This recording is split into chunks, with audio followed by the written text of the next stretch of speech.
Okay, I'm gonna go ahead and start. So welcome, hello everyone. Welcome to the 1615 Capital Investments Investors Meeting. This is our last meeting of the year.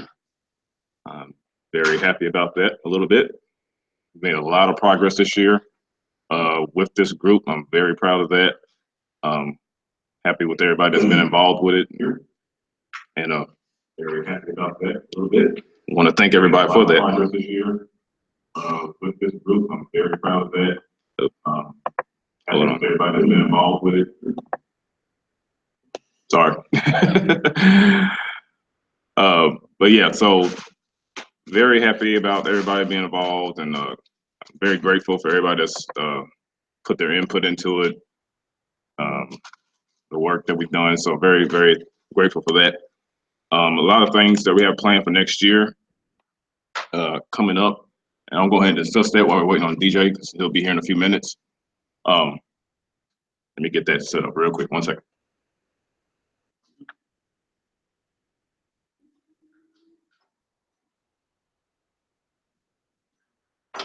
Want to say the right stuff, you know. Of course, so the first and most foremost thing for next year, as we've been preaching going into next year, is to raise capital. That is our main goal. You're gonna hear me say that in every meeting until we meet the goals, and even after we meet the goals, I'm still gonna be saying we need to raise capital. So let's be used to hearing me say that. So next year, 2017, we definitely want to keep that going. Just a reminder that all payments for partnership is due December 18th. That is the final day.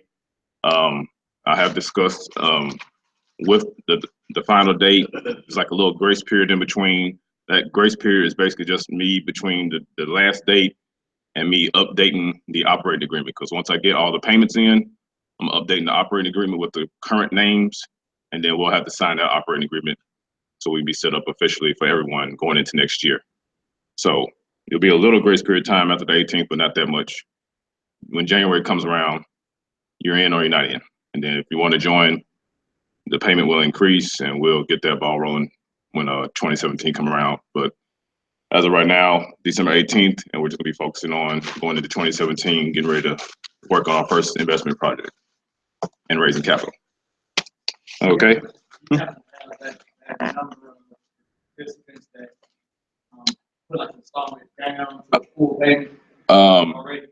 We have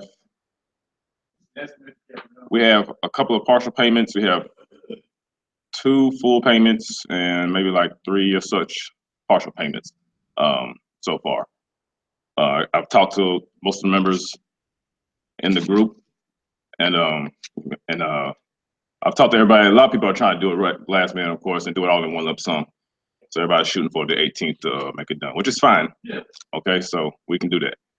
What you got, Rob? Oh, I thought you had a question. So at this point, right now, we've got a total of 5, and then other people pending. Yes. Saying, hey, we're going to pay it all one right, sum. Which is what I've been getting a lot of, which is fine. Like I said, they won't pay in a lump sum. That's completely fine. Yeah. Okay. Cool deal. So yeah, 2017 raising capital. We discussed a few ways of how we're going to do that, and we'll discuss that going into next year. Stuff we talked about earlier this week. Of course, next year we're going to look into invest in our first property or purchase, probably an investment, like a small investment, more than likely, just to help us raise capital going into next year. And then I also want to kind of get together, and I'll probably talk to Stephanie about this, or Jason, about getting us an actual website for us. Just something real simple, something real professional. And then once we have all the members that we have, or our partners, each of us will have our own professional website. Because I don't want everybody having like a CoreyBill@gmail. That's not professional. So we want to get a little bit more on that. So that's something we're looking to going into next year as well, once we get everything set up on our end for that side. So that's pretty much my goals so far. I'm sure there's going to be some more, and we'll talk about that going into next year. I see. What you got? I missed last meeting. So December 18th, we have deadline. Are we hoping or wanting to go into January with the first initial monthly due? Yeah. So your first monthly payment be due whatever that third Sunday is in January. So Every third Sunday of the month. every third Sunday is your monthly payment. And then, is there, are you adding more members or? We will eventually, but right now we're just gonna start with what we got. And then maybe going into the summer, maybe like 6 months in, we can start kind of recruiting the folks looking to do it again. We can start adding people going into the second half of the year. Talked about as far as, one time we had, some of them. Hold on, D. Take this, because I know that. I know last month before last.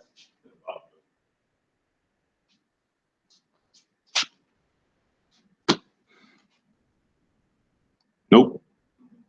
Well, go ahead and ask the question. It was just working. Just wondered, we have a number set yet as far as the month of January, what the deposit would be. I know we put together somewhat of like a plan, a forecast of what, January, $200, February, $300.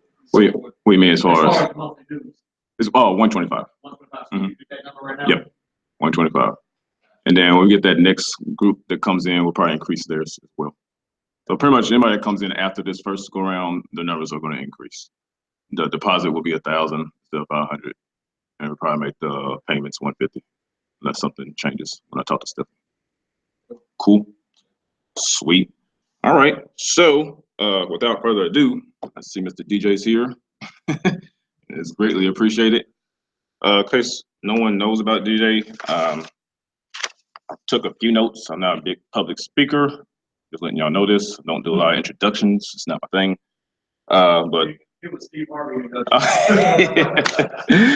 So DJ is CEO of Titus Young Real Estate. I'll let him tell him let him tell you what Titus Young means, because I thought it was really dope. He is also the developer of 1821 Jefferson, which is right there on Jefferson Street, coming down Jefferson Street. The thing with DJ, and he probably doesn't know this, is that what he's doing is amazing, by the way, first off. And I am from North Nashville. So when I'm seeing these things happening, it affects me. Cause I remember walking down the street and seeing how it looks. And now that I'm seeing the impact that he's doing, the way he's making, I think it's a great thing that you're doing. So I admire that. And it also inspired me to do what I'm doing right now. So you help contribute to what I'm doing.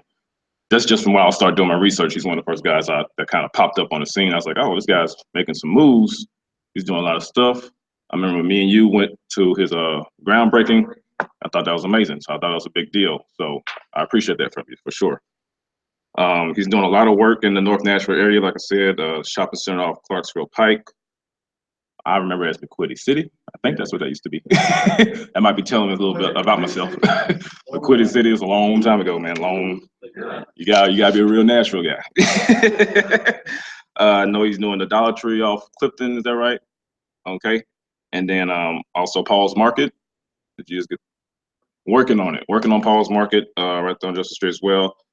About 85 new or renovated single family homes, townhomes and apartments in the North Nashville area. So this man is really doing work in that North Nashville area, which needs it, basically, just from what I've been there. So without further ado, I'd like to introduce Mr. DJ Woodson. Appreciate you coming out, sir.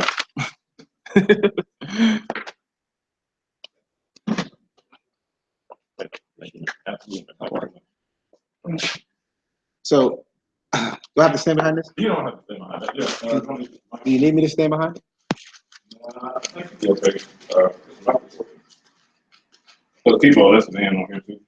Oh, people are listening. Yeah, so just like live. Oh, wow. So people are like tuning in that's from out of town. Like I got partners in Atlanta and Louisville listening on this. So either way. Is this one working? Yep. So they, Yep. Okay. Stand up. I also have a master's of divinity, so now I feel like I'm preaching. Well, there was no specific agenda. Yeah, Or what is there? Just a little bit, you want to talk about the multi-family project type, so that's kind of what you've been doing, and then the single family project type, just a little bit, just the pros and cons of doing that. Then talk about what you have going on yourself. Okay. Well, the multifamily and the single family and mixed-use commercial development are all different types. Right. On some level, they're the same, they seem the same, but in terms of capital and structure and putting together deals and opportunity, they're very much different in regards to what banks want, what investors want, and how they look for money to be returned, both on the debt and equity side. And so in the North Nashville area, I embarked on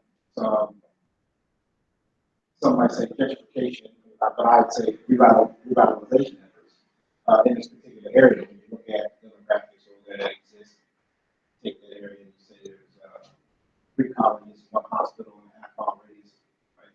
What over there in that area up until now would display that that area has an economic constituency that exists between 3 colleges and 1 hospital.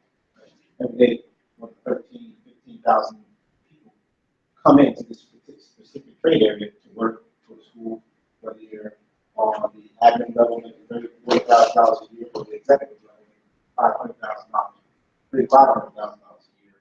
You come into this area without the option of having somewhere decent to live, without really the option of somewhere decent to get something to eat, without really the option of somewhere decent to go work out, yoga, fight, shop, whatever. Right?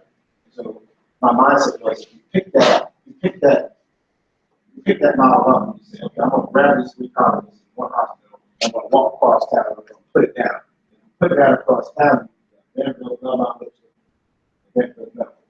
Right? And you think about all the opportunities that exist over that part of town, right? Or over on this part of town, you say to yourself, wow, you live over here, you bike, you run, you walk, you shop, you eat over here, you do all those things. Right? And so my mindset was those opportunities didn't exist in the North Nashville area, in which they should, rightfully so. We, as African Americans, we come over to 12 South, we come over to the Gulf because we like those places. We like those places today, those opportunities to shop. So we pick up and carry our dollars over here because that's what we like, because that's where it is. And so what would happen if we can bring not all of that, right? Bring some of the things that we like of that over to our corridor, which is good places to eat, good places to have a good time, good places to take places to live. Right? So all that is going on, in my mind, in my strategic plan of what I was doing in 2014 in terms of trying to bring these opportunities over. So 1821 was the kickoff for that. But as you know, redevelopment doesn't just happen by you taking one building and putting it in a neighborhood and saying, oh, it's redevelopment. You have a lot of other things that come into play.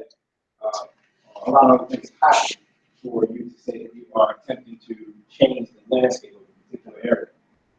Right? So you bring cool retail like Smoothie King and Fido Coffee Shop over there, you bring some cool places to live, like we'll have in 1821.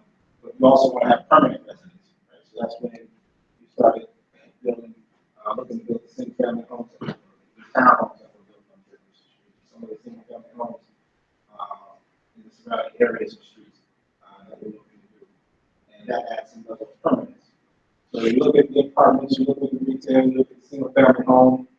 And so right as I was starting 1821, I said, well, not everybody's going to be able to afford $1,500 a month. There are going to be some professionals who say, yeah, I want to live in the area, I want to be a part of the area. And so that was the opportunity that I took about to do a permanent building on West Street and renovate those in a way that had the same level of decency and same level of respectability as the new apartments that I was building. So we got those, clean them up, now we got inherited students, millennials, graduates, young working professionals staying in these apartments now too. So we're bringing those people back to the North Nashville area. And with the single families now, single family homes that I'm buying. 2 that I'm building were pretty sold before I started by 2 young professionals who wanted to be in that North Nashville area. In an area where people say, you're not going to sell $350,000 home. Not going to happen. But it's happening. And these are young professionals and people who come in who want to take part of urbanization that you see when you're in the 12th house, right? And in this area, right? It's, if not me, somebody else is what we're going to do. Right? It's urbanization happening here. It's happening in every city. You can't go to any major city in America and it not be one, expensive, two, attempting to re-identify itself. Right? Cities and urban areas re-identify itself. Right? Search the history and see what Jefferson Street was before it had its 50s and 60s boom. And someday somebody will be able to search the history and see what it was after. Right? I'm not attempting to recapture all the glory that people say, oh, this is what it was in the 50s, this is what it was in the 60s. We have to, for me, I want to identify what it can be for today. Not eliminating the cultural aspects, because I believe in culture. I'm a man of culture, I'm a man of history. And so when we tore down that building that we're building that now, I kept the center stone. I put it on the side of my new building. And so now it's a center stone on my new building that says it's in 1956. Because I wanted to commemorate and memorialize what was here. History that was here. And I put our center stone there. And so in 50 years, somebody tears down my building. Maybe they'll do the same thing. The townhomes that I'm building on Jefferson Street, they're directly across the street from the underground museum underneath the bridge. The museum underneath the bridge. That bridge is called Heritage Park, I believe. So I named the townhomes that I'm building across the street from that, the Heritage of Jefferson Street. Just to kind of be in sync with some of the things, some of the culture that's already existing and already taking place in that space. And so, speak to some of the things you brought up, the multifamily and single family type. The multifamily type is probably one of my favorites. If done right, it provides great opportunity. If done right, if it's scaled right, it provides great opportunity. Those are some things that I'm going to look to do more in the future. It's how to increase my portfolio with more multifamily types. Do you feel it's a stronger market for it now as of late? They're doing a single family home investment. I think it would be a strong move to go toward that direction because of value for the next few years. It can be over the long term. It's not something that that's not it's not something that will be realized in the short term. Single family opportunities that exist in Nashville to buy a lot where you can tear down a home and build it to provide for higher returns than that would over a quicker period in the multifamily type.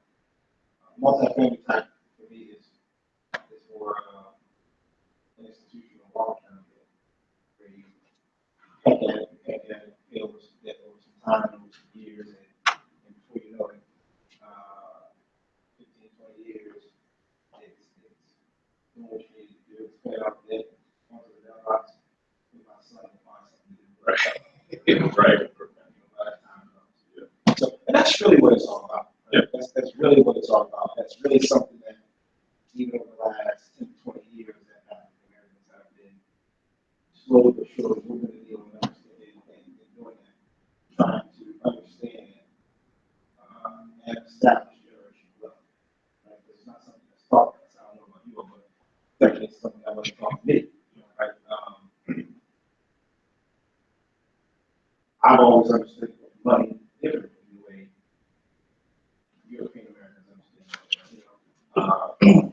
So, for example, where I'm from, money was something that you got to go to the corner store with. Right? It was school clothes, it was newspapers. We understand money in terms of rent, right? Middle class and affluency understand money in terms of mortgage, equity, all around, return on investment. Right?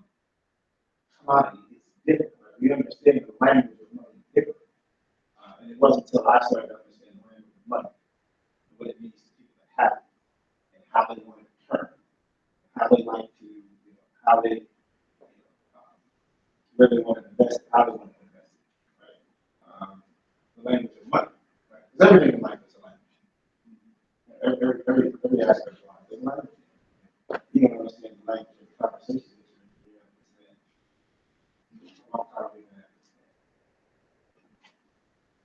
One of my questions for you is, what made you want to get into real estate? What was that, what made you into it? I guess I got into real estate about a decade ago. And I was in graduate school at Vanderbilt. My wife was like, what are you interested in? I know I wasn't going to, I didn't want to go get a PhD and finish that off. I was like, no way.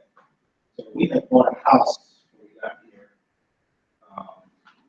First we had bought my wife's family home in Marietta. We were renting that to her aunt.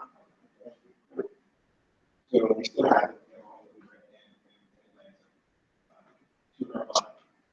And then when we got here, when I was in Vanderbilt, we were home, so the process was so fun, so cool, so easy. Man, that was pretty cool. We could do that again. The first day they said, you can go right down today and look for another house that thought I was actually.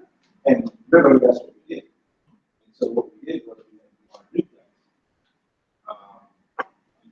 And so we bought the duplex, and so we rented it out. At the same time, we were trying to be landlord, trying to save everybody. You know, you try to give you those excuses, and you just, so we ended up, put somebody else, rent a home, moved in the duplex, try to fix it up. Long story,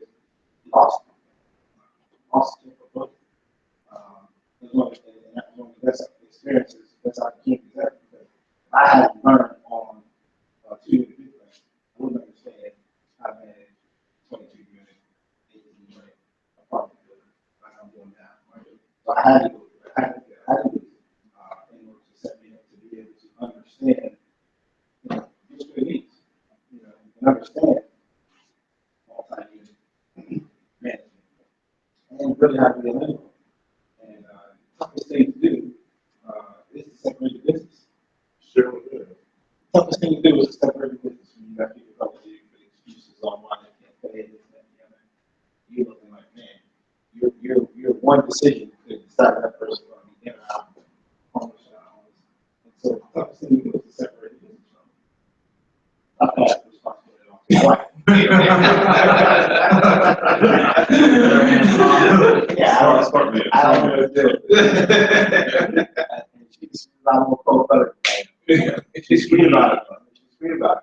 You know, but she has easier time separation. And so it's tough. And so yeah, losing that duplex was really was difficult. I say that because it really sets you up set me up for opportunities. Twofold question. I've been there because my auntie lost a duplex on me. And I did it in Chicago. And I couldn't separate the business from person, which kept me out of real estate for almost like 5 years. Now, twofold question. If you were to start an investment, like we're doing right now, what would you be looking at? And number two, is it too late to get into the real estate? Not just for me, but I got folks still ask, is it too late to get into the real estate game? That's a good question. I'm going to say it's too late. I'm going to say it's behind the 8 ball. Just Nashville or just general? I won't say it could be in general, but not necessarily, because there's some cities and some opportunities where it's still, some opportunities still exist. Nashville's opportunities are few and far between. When I started in 2014, I was playing it, and I was trying to be quiet. I was quiet for half a year. I was quiet for almost half a year. By the time people heard about 1821, I had on the building where I did, Dollar Tree, I had on the parcels where I was doing 1821, I had on the lot where I'm doing 9 homes, I had on the apartment complex next door to my office, I had on all these several parts of land where anybody even knew who these dudes was and where I was coming and what I was trying to do. And so there were signs still in the yard. Right? Even on Jefferson, there were signs still in the yard that you can call and ask what you want. You know that there's you know where Hadley Park is? Mm-hmm. there is a piece of land directly across the street from Hadley Park, right off the highway. And for years, it was a big 4x8 sign. We will build, we will develop. You're standing at Hadley Park, right? You're looking across the street towards the highway.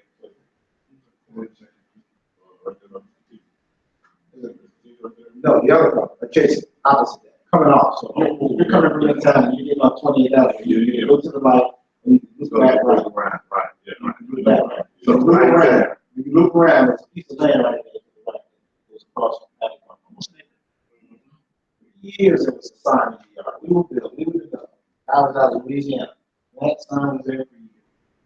And that was one of the things that when I got started, I knew I wanted to have that point, right? Point right off the highway, almost an acre.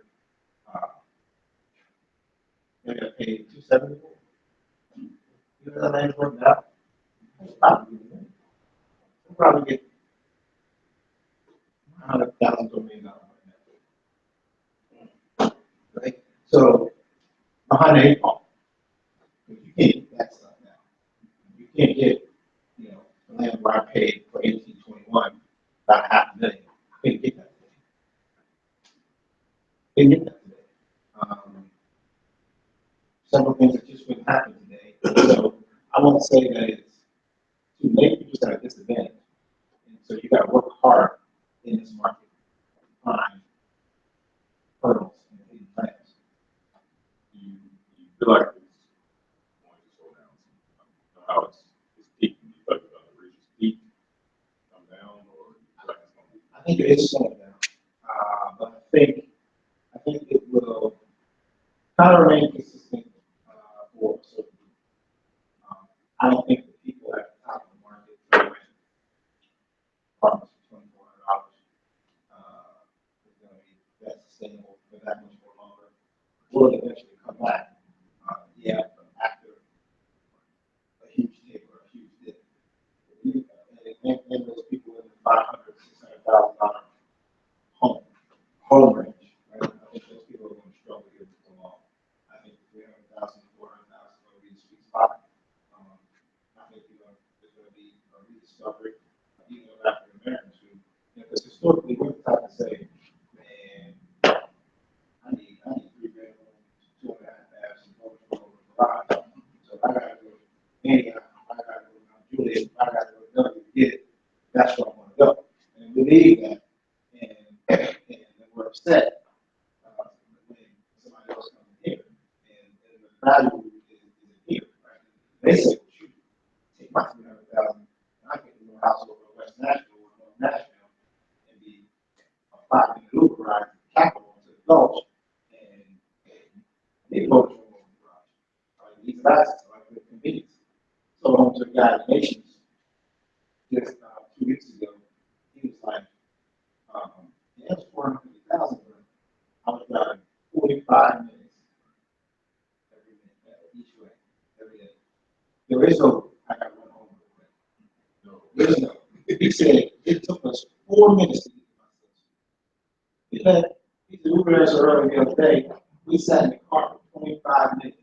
And he said, on his little bed, he said, because I left my Uber leaving from home, and it was like stupid. Yeah, he said, they were going to be nobody to school. He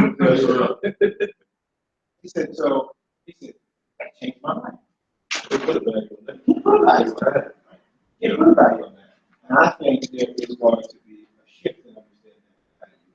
And I think the $300,000 market is going to stay viable for as long as it can inside the same pool. That's why I put the place in there was like, oh, that's what we're becoming so much increasing possibly.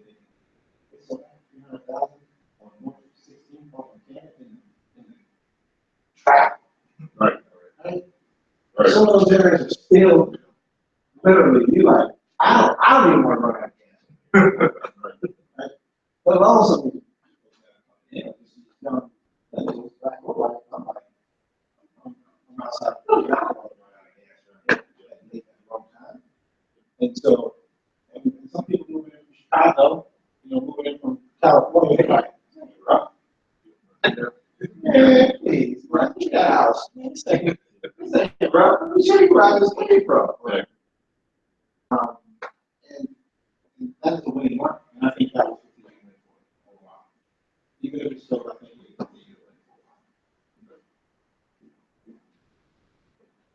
best strategy now, given the climate, would be single family, and multi-family now, or I guess, as far as our investment group.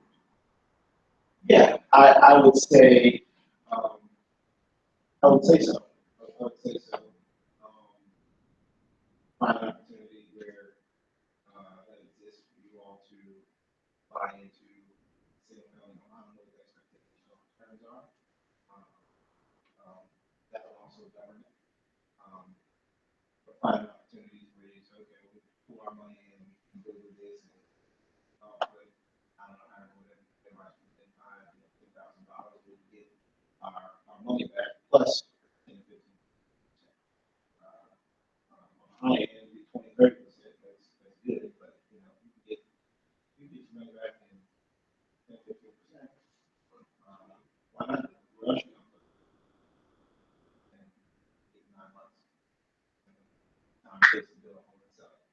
You were talking about you did a duplex. That's what I've been looking at lately. This property on a duplex. I felt that'll be a good stepping stone inside one family. Because like you said, it's kind of getting that vibe of landlord. And, yeah. Five less. Yeah. I think that's a smart way to go. Along with the single family, I think it's still in that range. To me. Well, that money would be safer risk. Right? You know, obviously, than building a single family home, right? Make sure it's done right, builder, and ensure that you wouldn't get sold in timely fashion, build right, done right, and that you sell right. That, opportunity there. Opportunity you have. What about one of this, maybe renovating that same family, found a good deal? It have to be a good deal, it have to be market where you can buy it somewhere between,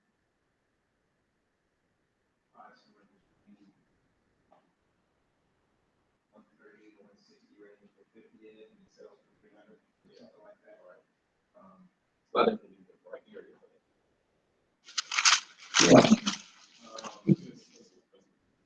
About one, 100 feet of that house, say, outside of the core city, but if you're into the market, as far as what you can sell it at, Yeah, it might be in the, like, like, in a 240 market, 250 market, so after you, those in the pay, those state agents, they, make money back, but then, split, no market. And so, yeah, I think one market where we bought these properties years ago, 2012, 09, 2015, bought a lot for 50,000 from nations, right? Let's say what 50,000 on nations. So that means you split up, you're into $25,000 even back. Let's say a house cost you 100. Right? Now you're into your project, 25, right? There's probably going to be some other costs in that, that you're into planning, all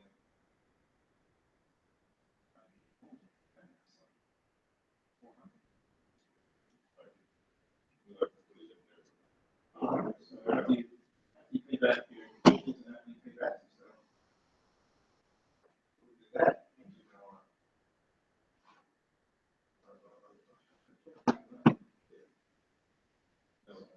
You're 1821, when you get your retail, we had somebody on this, get us about retail as well. Were you able to get your people, your retail first before you got the project going, or get the project going?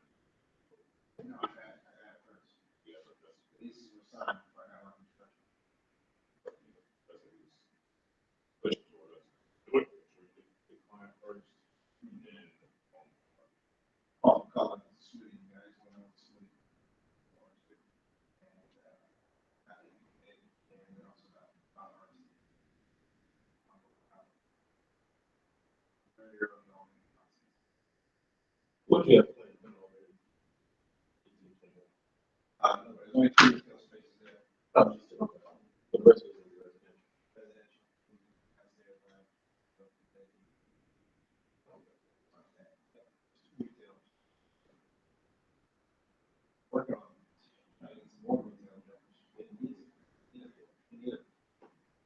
That's the restaurant. CrossFit gym, I love it.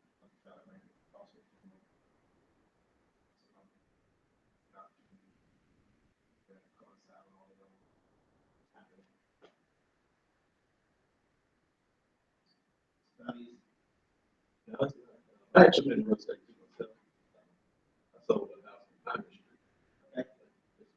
Well, actually, back then, I see you developing on Jefferson Street. But I think, selling point we were using, or there, you know.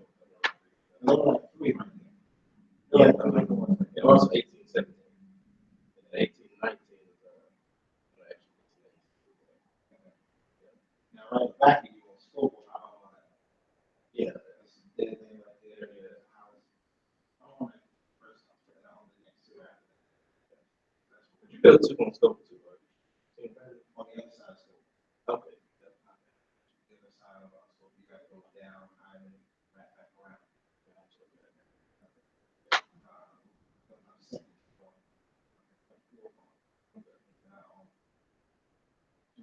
So I'll put total 8 on that side, and then 9 on the other side.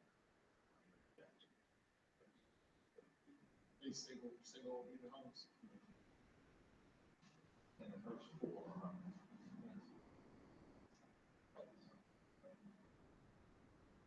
Yeah, it's, you know, that's not. Yeah.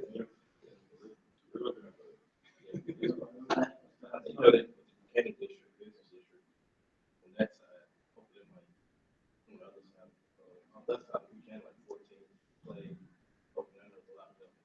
And a lot going on with that. And maybe some opportunity there to still see some kind of stress on it in here. Yeah, well, that's what I was talking about when I was like 65. Yeah. Yeah. Yeah. So this is how much? 10 through 16.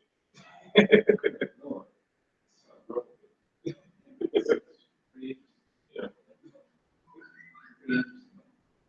Opportunity exists to get back to your point for it.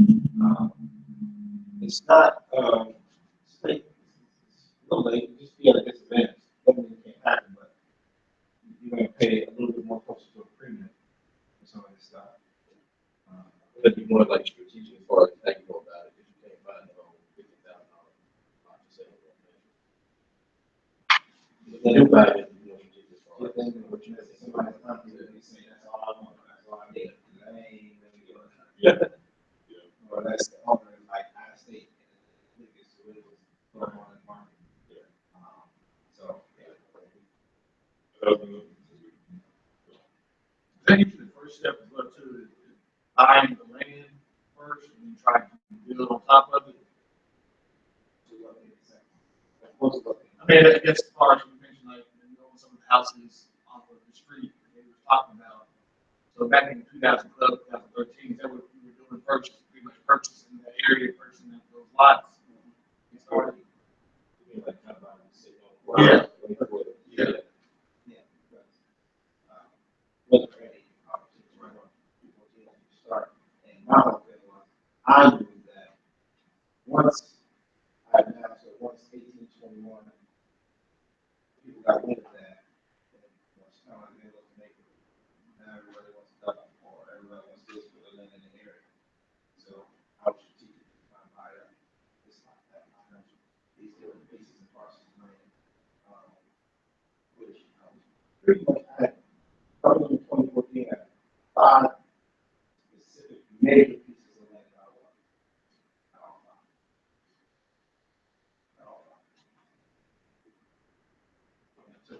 It took some strategic. Yes. So you, for Paul Mark, I know you said you're still working on that. What's your long-term goal in that? Well, what's planned right now is 6-story mixed-use building.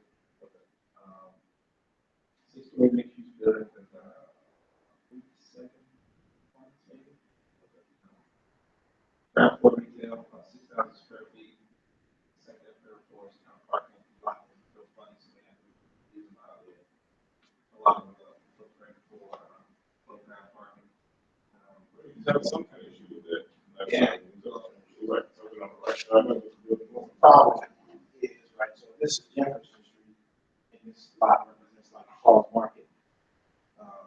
Turn down the tide, behind Falls Market, there's a 24-inch water main line that comes across the back of the property. And so we were trying to see if we can move it, because anytime you got a utility line like that, you got setback. So, if you know that corner, it's already tight. That apartment market is right at the highway, not too far from the corner. So, it tights out like that, the Warlock range, so you gotta take 20 feet off the back there already. So you just really affects the use of the footprint of the view. So it can come out and build up kind of like over it, so it can build. And so it takes up, a good portion of the footprint, has to come back. So this is going to curve sidewalks, all this other goofy stuff that you gotta do. So we just have to change the footprint, so that's taking a little bit longer. We expect to advertise all the money that yet. Still, minimal about what's gonna happen, what's gonna happen. If it's retailers that would like to be there, in the private tax. Where's the Paul's Market? Right there, that's what we- You're hitting from. Yes. It's right there, yeah. Yeah.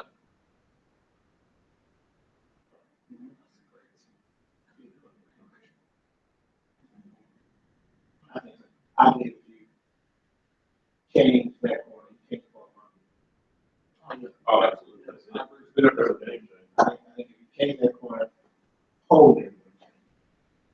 It will, but it's been up there ever.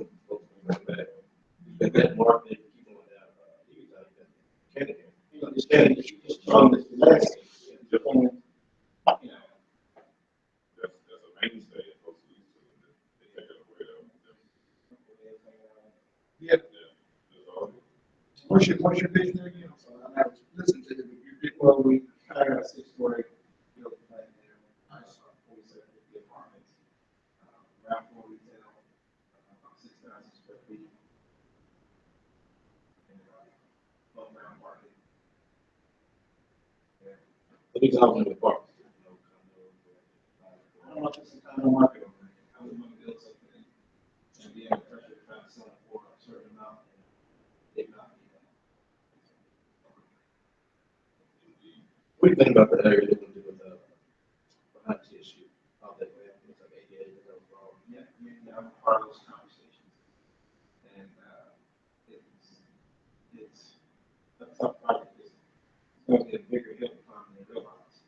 It's huge. It's kind of Very kind of a flood night. You know, buildings that they think they want have to be done totally different. And so it's tough. So, Is it a flood? oh, yeah. I'm behind your flood plan. So I try to convince them that, well, let's do these studies first before you go into some grand analysis.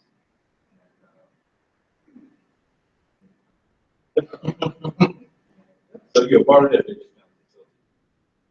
It's all, probably think it's national stuff.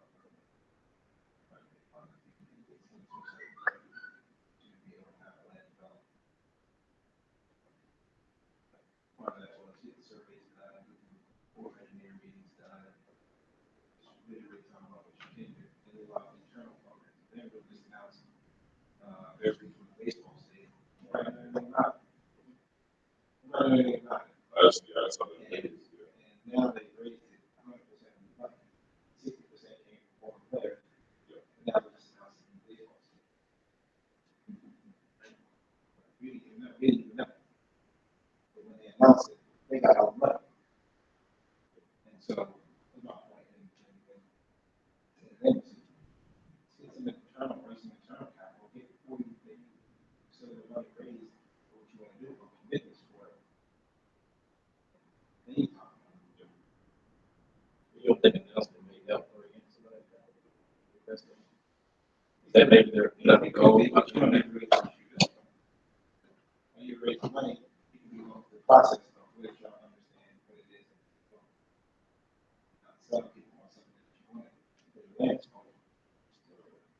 You don't even know you can do what you want to do. You got 8 acres, you might be able to develop 30 or 40.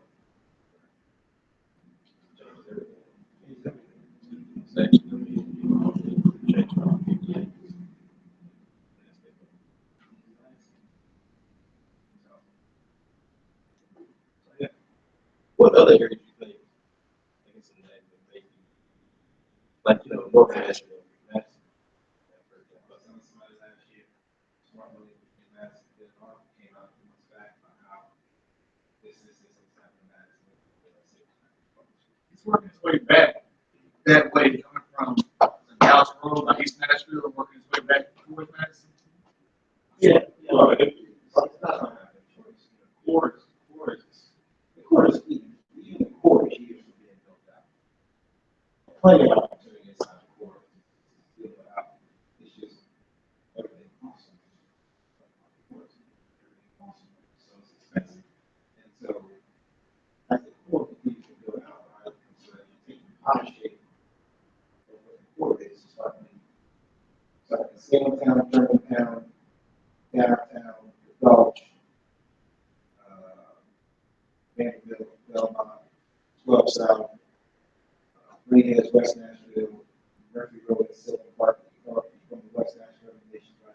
This will circle on the, right? And the nation, and right now that is North Nashville, like we sit between the nation and the Silver South, that's part of that, which is finally being touched, this moving back. So once you get that on a scale where it's being developed, that's why you see a lot of those on the South Nashville area. Pushing South Nashville area. So it's going to push a little bit more to the Madison. That's why it's going to be border of the Madison. It's going to happen. You have no choice.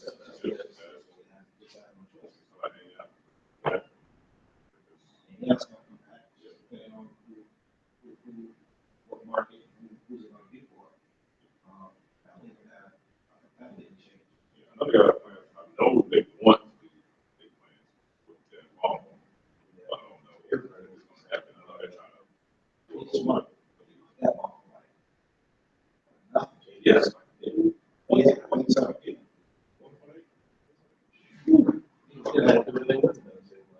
I'm giving you a good look. It's paid there. No, because like you said, somebody's gonna come back and want, you know, like, We have you. you can't kill it out there. You can sit on that. Well, I don't have the redevelopment plans, and I want to shop, so I'll work with my development, so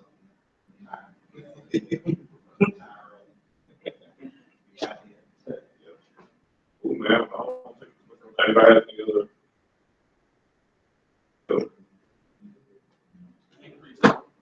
Definitely thank you for your time here. I appreciate it.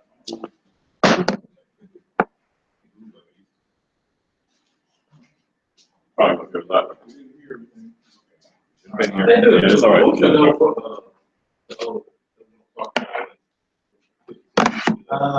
Well, yes, I mean, for me, it was more or less that I read about all these pieces of land, read about the one that just went on, across the street from the Gemini Club. Yeah. 0.95 acres of land, got one action, 4.1, so yeah, so he bought, he had, so that shop center sits on about 7 acres. With me, I started working on that in 2014, wasn't able to buy it at the beginning of this year. Because those old times gave me such a hard time. Mr. Odie. He's not playing.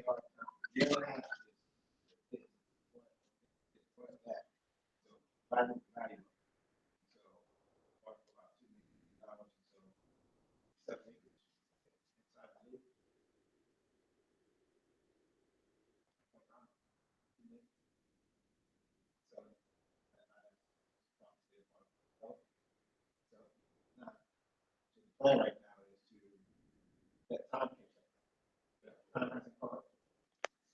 Still down, still going out.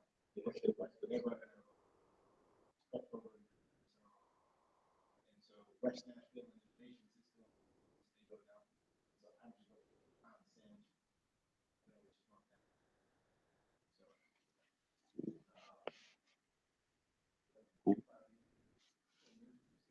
I don't know.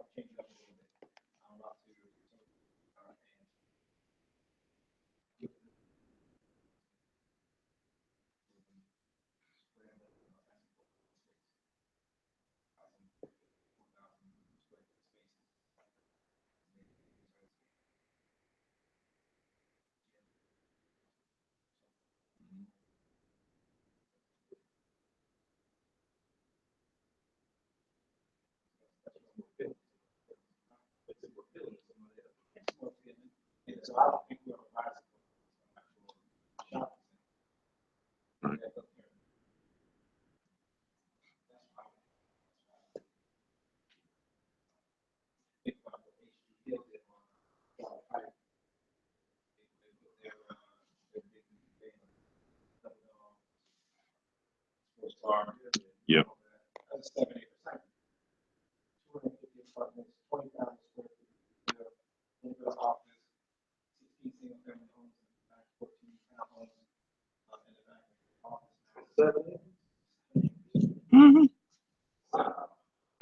7-8.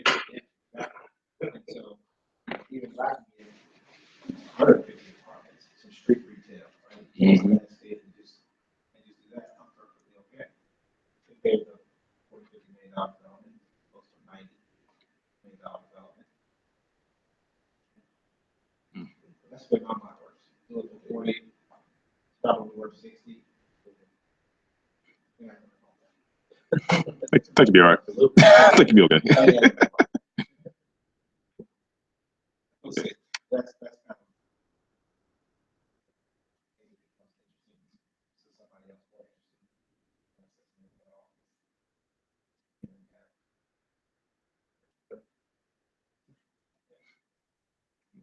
I'm gonna close it up on here. Y'all can still talk. I want to thank DJ for coming out. I'm not sure